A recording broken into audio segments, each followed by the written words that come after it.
Olá, já estamos de volta ao vivo. Lembrando que a Mega Sena está acumulada. Hoje tem sorteio da Mega. O prêmio estimado é de 44 milhões de reais. Eu estou aqui com o Marcos Cardoso, que é economista. A gente vai falar sobre o que os nossos pais tinham de realidade de economia, apoio à economia do próprio Brasil e a economia doméstica, a sua particular, o que nós temos de diferencial hoje. Eu já começo com essa pergunta. Bom dia, Aquilo, tudo certinho contigo? Como é que está? Você está parecendo o Velho do Rio com essa... lembra do Velho do Rio? Da novela Pantanal. Eu lembro do Pantanal. Muito Eu fui noveleiro, gostava de novela. Gostava, né? É bom novelinha, é bom para dar uma relaxada. Tem que saber separar a realidade da ficção. Tem muita gente que não separa, mas é divertido, é o circo dentro da tua casa. Isso também não faz mal para ninguém não sabendo usar. Eu me lembro de uma novela que era Pecado Capital. Tu lembra? Dinheiro na mão é vendaval. É vendaval. Isso é uma frase que me persegue a vida inteira. Dinheiro na mão é vendaval, vou ganhar 44 milhões. Ih, tô rico! Bota na mão, o dinheiro vai no vendaval. Vamos começar com os 44 milhões aí para existe uma estatística muito perversa, assim, 70% dos que ganharam na loteria voltaram ao estágio original, quer dizer, não souberam utilizar o dinheiro, acabaram gastando dinheiro. Dá para fazer muita coisa com 44 milhões de reais, mas assim, o mundo mudou. Hoje, se você deixar ele na cadeira de poupança para ter uma noção de juro, né, vai dar aí 228.400 reais por mês, só na caderneta de poupança. Isso dá para melhorar bastante, diversificando, aplicando um pouquinho ali, um pouquinho lá, em ativos diferentes. Mas, assim, não é dinheiro que não se consiga acabar. Isso que tem que entender. Acaba logo. Se você fizer mal com ele, se utilizar mal, ele acaba também. Muito bem, então tem que cuidar muito bem desse dinheiro. Aí já vamos entrar nessa história do que era e do que é. Bem, vou ganhar 44 milhões, se fosse o meu pai e meu avô, vou comprar terra, vou comprar sala comercial, vou comprar apartamento e vou viver disso. Tá certo ou tá errado na economia de hoje? A realidade atual é diferente. A gente tem que entender qual era a realidade dos nossos avós, dos nossos pais. Naquela época, o mercado financeiro ele era bem menos sofisticado, as opções de investimento. O que se primava? Então, vamos guardar o dinheiro, era uma reserva de valor, terra. Terra era uma reserva de valor. Terra ainda é uma reserva de valor. Mas, diante da questão da liquidez, o que é? É a hora que você precisa do dinheiro. A gente sabe, no mercado agora, como se encontra, aqueles que investiram em imóveis e terra, para você se desfazer de um bem desse e transformar em dinheiro, ele está complicado. Quando que o mercado imobiliário vai voltar a patamares atrativos para quem quer vender o imóvel, por exemplo? É atrativo agora para quem quer comprar. Se você acha pessoas que precisam vender, você vai conseguir comprar imóveis a preços bem atrativos. Para quem está comprando, para quem está comprando é excelente. Quem vive de aluguel, por exemplo, as pessoas estão procurando imóveis, elas não estão... Quem sai, né, no momento desse comprando imóvel, ele não sai por aí dizendo, estou comprando imóvel. Ele vai lá, tem um dinheirinho aqui. Coisa. Ele tenta tirar o máximo, que ele sabe que o momento é um momento de crise e que aquele que está disposto a vender o imóvel, ele está disposto a baixar o preço, se ele precisar vender. Logo, para quem quer vender e transformar aquilo em dinheiro, o momento não é bom agora, ele vai ser bom talvez mais adiante, quando você consiga praticar preços melhores. Então, a liquidez do imóvel é uma incerteza. Quando você quer vender ele, nem sempre você consegue o dinheiro que você precisa. Então, hoje, no mercado atual, com as instituições financeiras, o mercado de capitais, você tem outras opções para que você tenha o quê? Um princípio básico, é muito importante nesse momento. Os empresários sentiram isso agora, Chico, e você que está nos ouvindo.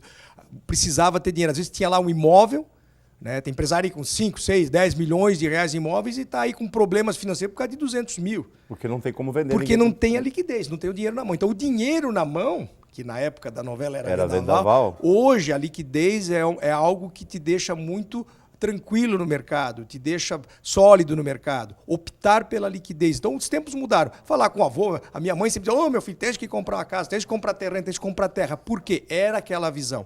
Hoje, não é necessariamente, você não precisa ter a posse do bem para fazer uso do bem. E às vezes me perguntam, mas estás dizendo para não ter nada? Não, estou dizendo para você ter dinheiro. Opte pela liquidez. Quem tem dinheiro tem sempre um bom negócio, né? Você se aproveita melhor, né? Aproveita melhor os momentos, né? Você barganha mais. Você, por exemplo, se eu quiser, eu posso hoje não ter um carro. Claro que a nossa região é complicada, os meios de transporte são precários, mas se você mora num centro maior, você não precisa ter um carro. Você pode utilizar os meios públicos, ou você pode usar táxi, ou seja, tendo o dinheiro, não necessariamente você precisa comprar um automóvel que, para a maioria das pessoas, é um bem muito caro, é um bem muito oneroso. Então, a nova economia, a nova forma de você agir dentro da economia muda. Tem um outro detalhe importante. A questão de, por exemplo, apesar de as coisas terem se tornado mais fáceis, aparentemente, nós temos acesso a conforto, a mais bens, a tecnologia, as exigências de consumo são maiores. O que acontece? Você também tem um dispêndio maior. Tem um dado que diz que essa geração atual vai chegar aos 30 anos com metade do patrimônio acumulado da geração anterior. E assim vem sucessivamente. Então, o que acontece? Por isso que no planeta se fala tanto em economia compartilhada.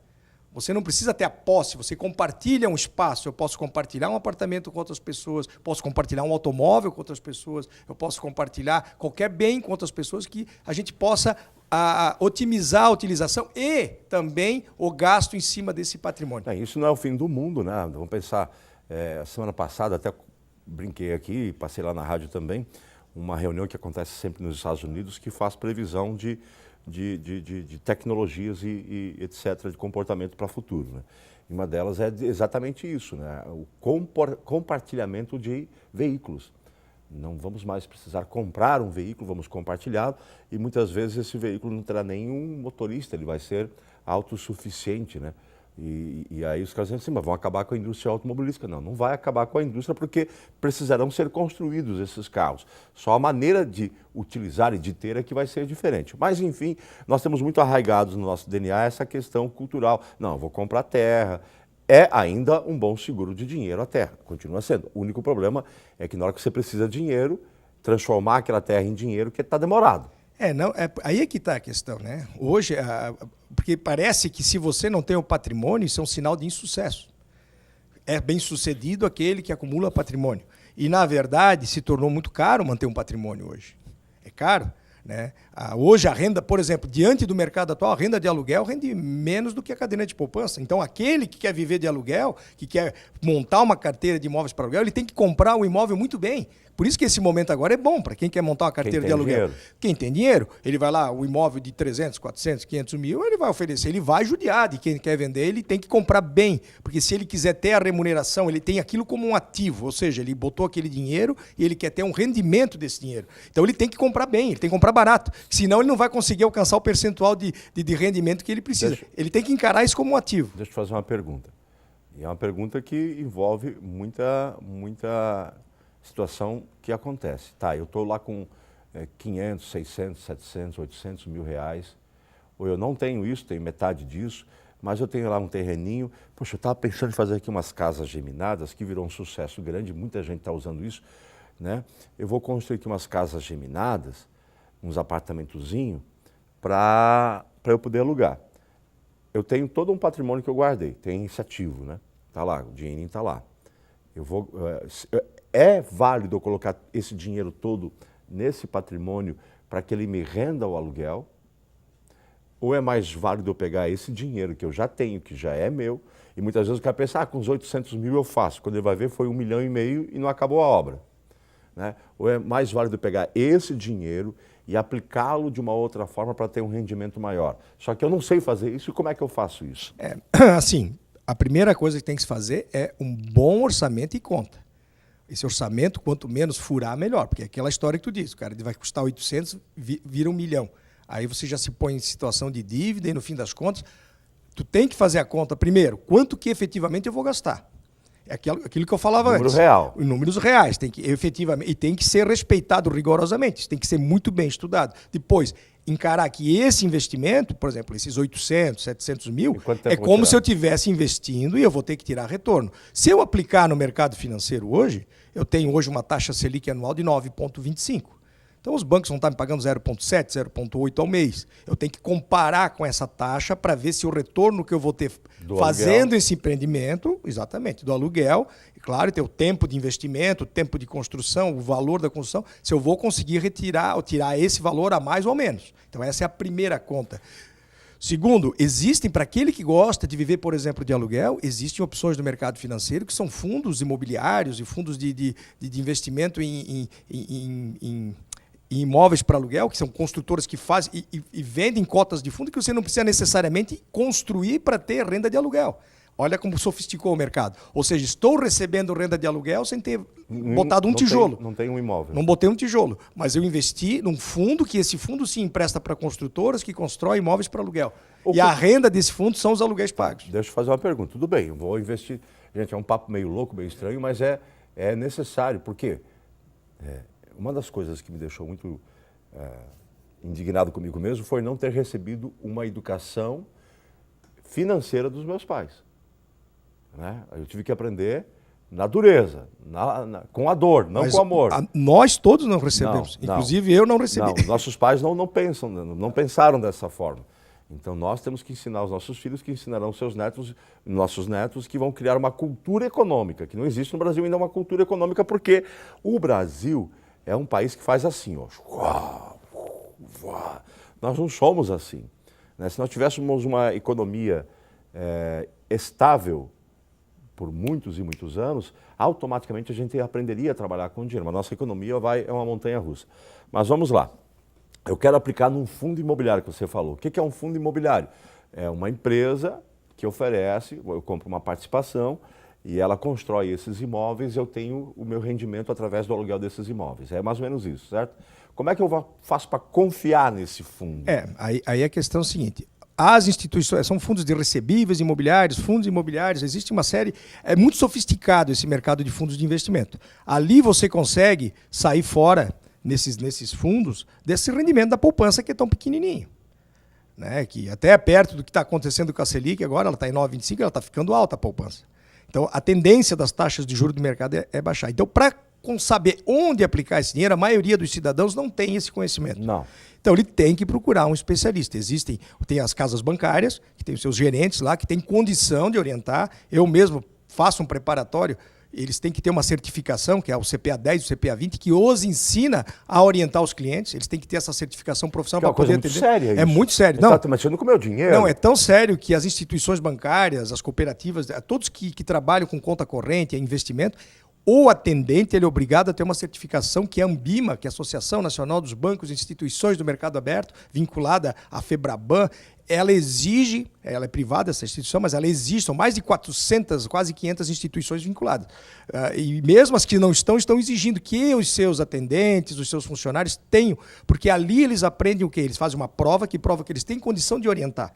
Então, dentro das casas bancárias, os atendentes têm que ter condição. Se quiser algo mais sofisticado, nós temos aqui agências dentro da cidade de investimento, onde tem profissionais que são especializados em orientação.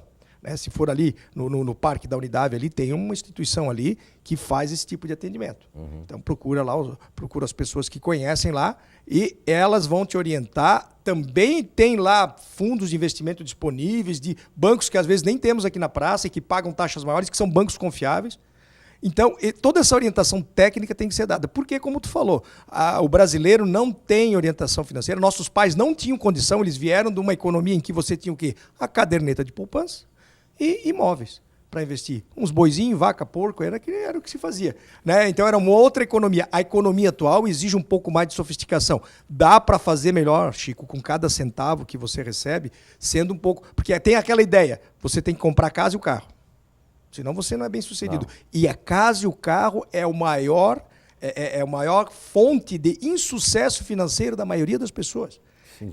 São bens grandes demais para a maioria das pessoas em início de carreira profissional. Elas se endividam para ter esses bens e esses bens têm uma manutenção cara, a manutenção desses imobilizados é muito alta e acaba comprometendo. Você passa aí 30, 40 anos e não chega no patamar financeiro que desejaria, podendo, de uma forma diferente, fazer melhor com cada centavo. Porque existe uma nova economia sendo estruturada. Os carros, por exemplo, tu falou, as montadoras sabem.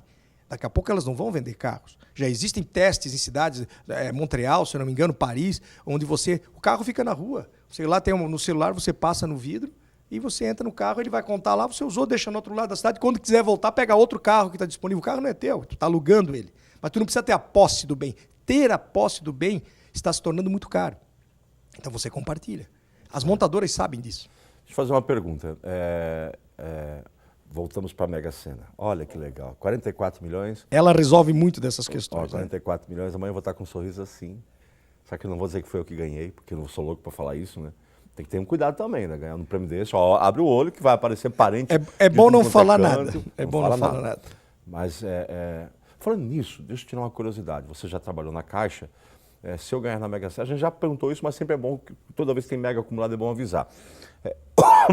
O banco, que é a Caixa Econômica Federal, onde você vai tirar esse prêmio, é bom lembrar, gente, que atrás do seu bilhete da Mega Sena tem um local para você assinar e colocar o seu nome e uma identidade de um documento. CPF, identificação, CPF. RG. Você automaticamente está dizendo que aquilo é seu. Tem muita gente que não faz isso. Ninguém Ele deixa de ser o portador e passa a ser nominal. Exato. Porque se eu achar um bilhete da Mega Sena sem ser assinado, eu vou lá na boca do caixa, eu vou no caixa, é meu. Agora, se você assina, coloca um documento, você passa a ser, identificar que é seu aquele bilhete. Mas tudo bem, vamos lá. A Caixa Econômica tem que manter em sigilo o meu nome. Existe essa relação, né? Sim, não. O que você faz? Se você ganhar, né? Fala para mim. Espero que seja eu, né? Ou fala você, Chico. Mim. Né? Quanto mais perto, mais amigo, melhor, né? Que nos procure para tentar ajudar a fazer o melhor com esse dinheiro, a gente tem condição. Mas assim, você que está assistindo, né, Chico, tu, né? O que acontece? Se por acaso você vier a ganhar, vai lá na agência, senta na mesa do gerente geral, não diz o que é, se eu preciso falar com o gerente geral, chega e diz, ó, já registra atrás lá, bota teu nome atrás do bilhete e diz, ó, não vai na lotérica. Não. Vai lá na Caixa, fala com o gerente geral, diz, ó, eu ganhei o prêmio. Eu quero sigilo. Só que eu quero sigilo absoluto, eu não quero que ninguém saiba, eu preciso, né, ele vai chamar um assessor de confiança também, eles vão abrir essa conta a princípio, o ideal é que, como é muito dinheiro, a princípio vai colocar o dinheiro aí na caderneta de poupança, até decidir o que faz. Bota lá, né? guarda. Lembrando o seguinte, são 44 milhões.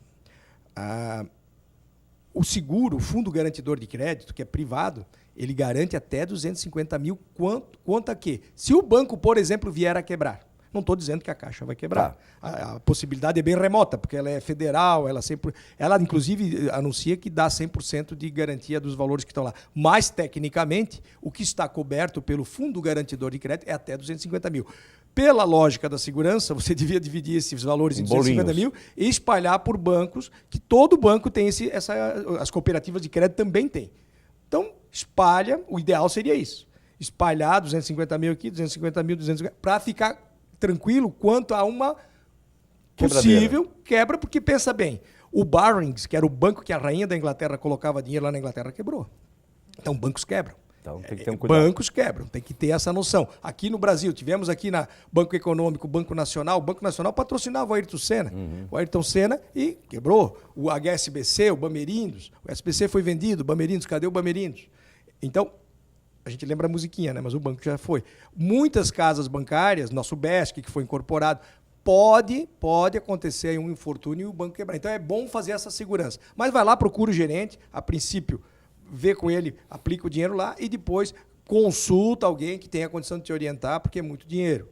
Né? Se você tiver condição sozinho, tudo bem. Agora, a maioria das pessoas, a gente sabe, precisa de uma orientação para ver o que faz com esse valor, para fazer o melhor dele. Deixa eu dar uma dica para vocês. Né? Existem profissionais seríssimos nessa área. Né? Entrem em contato. Eu vou convidar meu tio.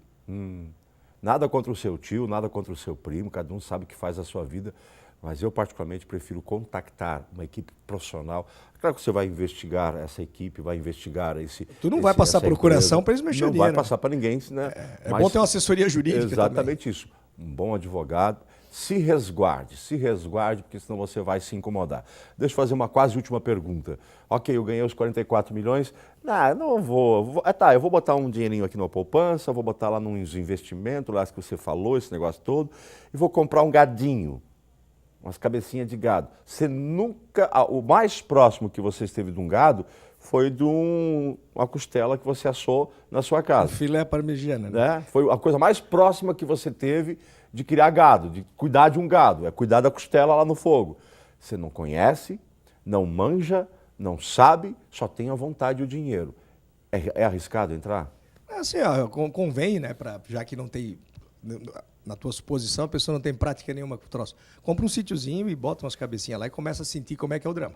Não vai lá comprar uma fazenda, né? Comprar uma fazenda cheia de cabeça de gado, que é outra dinâmica. Então, se quer se divertir um pouco, já que tem um pouco de dinheiro, os sítios estão baratos, então para vender, porque estão em liquidação, compra um sítiozinho, se quer realmente se incomodar com isso. Eu, particularmente, se eu ganhasse, eu não ia comprar nada.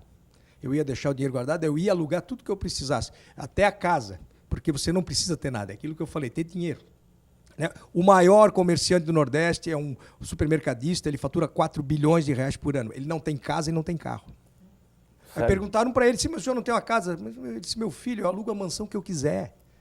Tá, mas o senhor não tem um carro? Eu tenho um golzinho aí que nem ar-condicionado tem, mas eu moro sempre perto do escritório da minha empresa. São vários, eu tenho uma rede, eu tenho lá o meu escritório, lá tem ar-condicionado, eu passo o dia inteiro lá, eu saio de lá às 10 da noite. Tá, mas o senhor podia ter uma Ferrari. Se quando eu quiser andar de Ferrari, eu alugo a Ferrari. Eu ando final de semana com ela, não boto combustível, eu não preciso trazer o mecânico lá de Maranello para fazer manutenção, não preciso trocar pneu. Quando acaba o dia, eu entrego. Se eu quiser um barco, eu vou lá, alugo, eu não preciso ter a posse. Tá, mas o senhor não tem nada? Se eu tenho dinheiro. Eu sei de onde veio meu dinheiro. É isso o empresário, olha a visão dele. Todo o dinheiro que eu ganhei, eu comecei vendendo bugiganga numa caminhonete. Eu apliquei no meu negócio. O empresário nosso aqui, nós temos 17 mil empresas no Alto Vale, tem que começar a primar pela liquidez. Dinheiro. Se orientar. Existe hoje o mercado, Chico, assim, ó, ele não é mais para amadores. Vamos falar de pessoa jurídica agora, que também é importante, que mudou também. Não é para amadores. As taxas de lucro são cada vez menores, a concorrência é cada vez maior. Você tem, a margem de erro é muito pequena. Qualquer erro que você comete no negócio, você cai no juro bancário e o juro bancário é extorsivo. E você quebra. E você quebra. Então, assim, os índices de mortalidade... Em Santa Catarina, só para ter uma ideia, só 51 empresas têm entre 50 e 100 anos. Só de 753.025, que era um dado de 2015. De 753 mil empresas, só 51 têm mais de 50 anos. Só 1,11% passam de 30 anos. Então, assim, é um dado estatístico assim, muito forte. Não existe a perpetuidade, ela é muito curto o prazo de vida. 30 anos é uma geração. Então, o empresário tem que mudar a cabeça, parar de imobilizar tanto. A gente vê, começou a ganhar dinheiro, é sítio, é casa de praia, é caminhonete. Bota, guarda, aplica no negócio, faz o negócio crescer. Eu sempre digo, você tem lá uma vaca dentro da estrebaria, dá leite, dá trato para a vaca. A estrebaria vai emendando. Né? Não começa a comprar muita coisa, não foi botar ouro, botar porcelana, não precisa. O negócio tem que andar bem, a vaca tem que dar leite. E o empresário, invariavelmente, o que ele faz? Ele imobiliza, ele prima por patrimônio. Quando chega uma crise como a nossa agora, que ele tem que, às vezes, passar alguns meses e o juro bancário é muito alto... Pagando o próprio negócio? Aí ele teria que segurar com o dinheiro próprio, ele não tem liquidez, ele quer vender o imóvel, ninguém paga. Aí o imóvel de 1 milhão, o cara te dá 200. Porque o cara que está comprando, ele tá na dele. Ele está sabendo, está jogando. Aí tu fica chateado e não quer vender. Ou seja, opte pela liquidez. Liquidez é ter dinheiro e invista naquilo que dá realmente lucro, que são os teus produtos, os teus serviços, a tua mercadoria. Para isso, tem que ter um controle severo da parte de gestão da empresa. Os números da empresa têm que estar na mão. O que o empresário faz é fazer o negócio dele, ele gosta de fazer, ele sabe fazer, mas não mede a febre. O esforço que está sendo feito tem que ser compensado e por indicadores adequados. E isso aí é um cuidado que tem que ter também. Isso também mudou. Antigamente você tinha margem de lucro, você comprava lá em São Paulo um produto por 1, vendia por 10. Então, se perdesse no caminho, se não vendesse, se tivesse, você conseguia recuperar. Hoje não, a margem é muito estreita e, notícia, só vai piorar. Isso vai ficar cada vez menor. O mundo de negócios é para profissionais. Você tem que procurar tecnologia de gestão, ter os números muito claros na mão. As pessoas físicas também. Controlem seus orçamentos, pensem, é o melhor negócio que eu estou fazendo. Tudo isso melhora a economia do país e a economia das pessoas. Muito bem. Obrigado, querido. Um grande abraço a todos. Amanhã eu te procuro. Obrigado, Chico. Claro, amanhã procuro, vamos aplicar o dinheiro da Mega Sena. Uma bolinha em cada Que seja você, meu amigo. Se não for eu, que seja você. Então tá e você combinado. que está nos assistindo também. Eu volto amanhã, quinta-feira, dia 31, o último dia do mês de agosto. Até lá. Tchau.